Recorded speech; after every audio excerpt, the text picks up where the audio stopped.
अस्सलाम वालेकुम दोस्तों, मां आपका जो अगम नेट जो मसलो थी पियो ऐं असां हींअर आहियूं जिद्दा शहर में, सऊदी जिद्दा शहर में। ऐं सब्ज़ी मंडी आहे हल्का नंबर 6, उते बीठा आहियूं। दोस्त मुंहिंजो पहिरीं प्यारो तमामु सुठो इंसानु आहे, हिन सां मुलाक़ात थी आहे।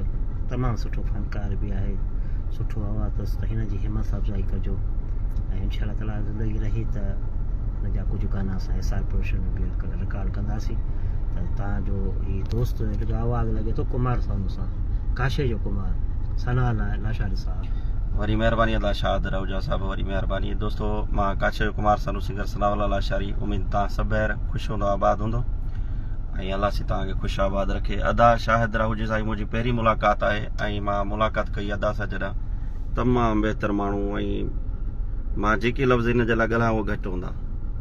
सो मां ज़रूरु ॿ ॿोल हिकिड़ा चवंदुसि ऐं इंशाअल्लाह अदे जी कंपनी मां असां हिकु ॿ कलाम पंहिंजा रिकॉर्ड कंदासीं। इंशाअल्लाह इहो साथ रहंदो ऐं अचो त तव्हांखे ॿुधायूं बाबा, इजाज़त आहे।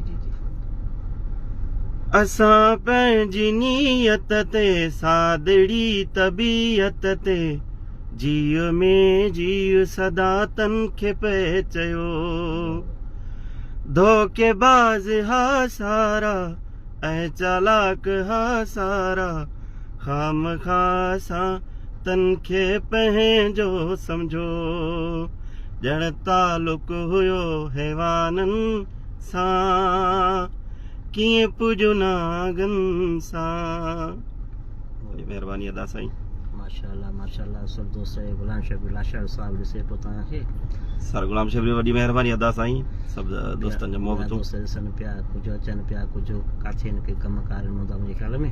ज़ाहिर टार्टिंग के अञा नहीं थी आहे ऐं नेट बि स्लो लॻी पई आहे। ॾिसो स्लो कनेक्शन, त इन करे माण्हू घटि नज़र ईंदा आहिनि। हा बिल्कुलु बिल्कुलु। तंहिंजे करे अलाह पाक तव्हां सभिनी ख़ुशि रखे। तिलावर वाहूचो साहिबु महिरबानी, ख़ुशि हुजो, आबाद हुजो।